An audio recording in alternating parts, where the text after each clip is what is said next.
In general, I've discovered and experienced two types or categories of grief. I know that sometimes the loss of friends and acquaintances can be just as impactful and can sometimes feel like family or closer than family. However, in these two categories, let's deal with family and what I call our forever people. These are people we never fully get over losing. Over time, we learn to cope and learn how to rearrange life. But life will never be the same again. Forever people come in two categories: those who made us who we are and those who define who we are.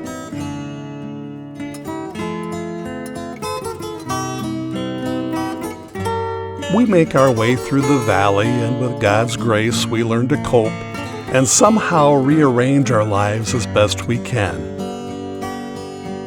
Eventually, we find some semblance of how our lives have changed due to the one we lost.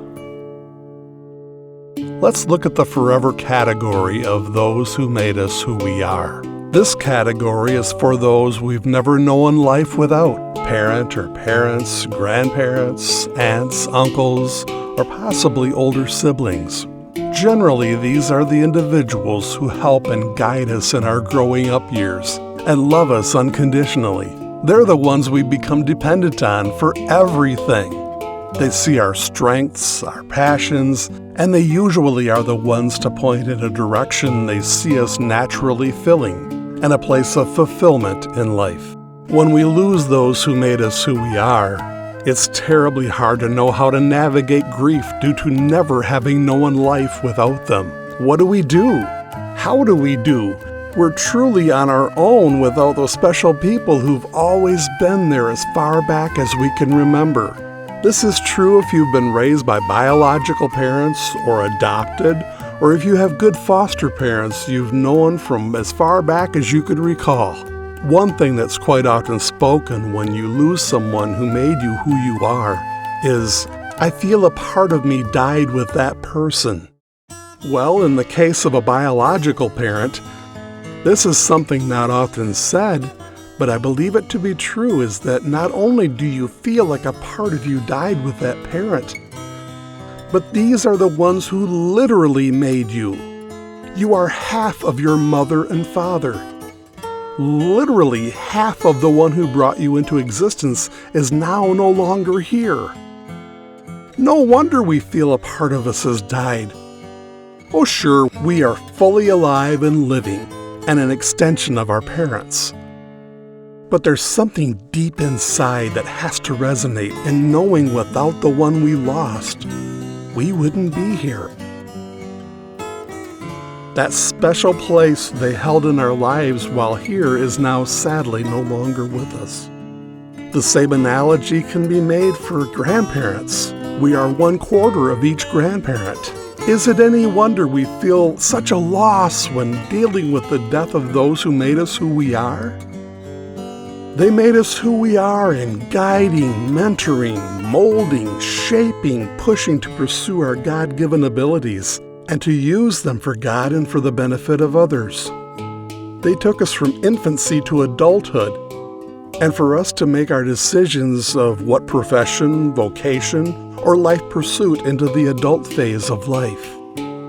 This brings us to the other half of our forever people. They are those who define who we are. Not everyone finds a mate or has children, but let's pursue this line of thought of those who do. It's true in the category of those who made us who we are that we had a label of son, daughter, sister, brother. Now we have additional labels. Those who define who we are: husband, wife, daddy, mommy, grandma, grandpa. We are now becoming one or more of those who are an extension of being a mommy or daddy. We are now becoming their people who made them who they are. Sadly, sometimes a parent of those who define who we are dies.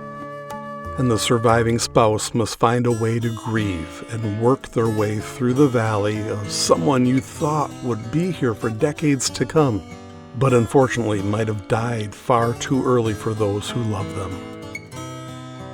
The surviving children are now dealing with the loss of one of those who made them who they are far earlier, and they're left with a sense of loss of years of love and caring others might have, but unfortunately, they now don't have. Sadly, there's times when a child will die. All the hopes and dreams instilled in the child are dashed by their loss. Again, as in the previous category, sometimes it's not often spoken of, if the child is biological, the parents literally lost part of them, an extension of themselves in the child now passed. That child was fully half of mom and dad. The parents have seen in that one child that the half they contributed to bringing into the world has died. Is it any wonder that parents that lose a young child feel like a part of them died with that child? They literally did lose part of themselves, and that part of what made up that child has died.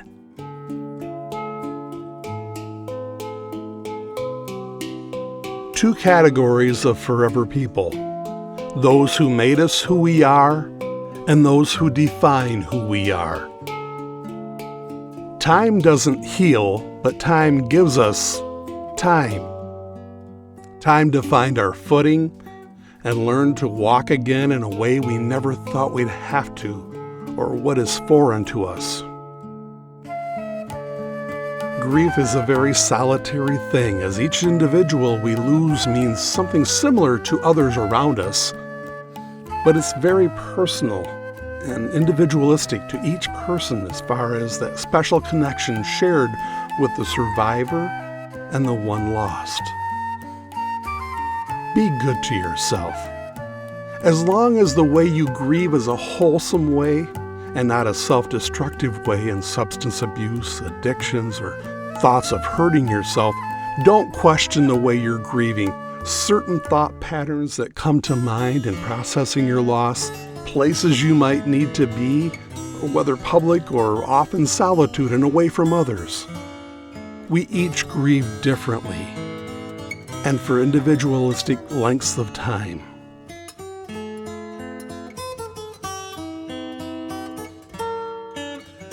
When going through the valley, we sometimes sit and stay at that point for a while.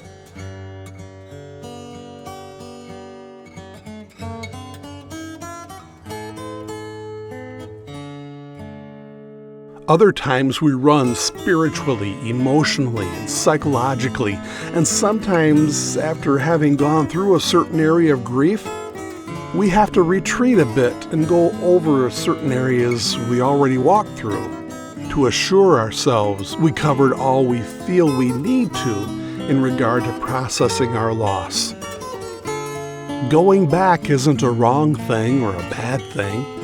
We sometimes need to reassure ourselves in the deep loss we've had that we did it right for us and how we worked our way through. Blessed are they that mourn, for they shall be comforted. He healeth the broken in heart, and bindeth up their wounds. Casting all your care upon him, for he careth for you. I am thy God, I will strengthen thee.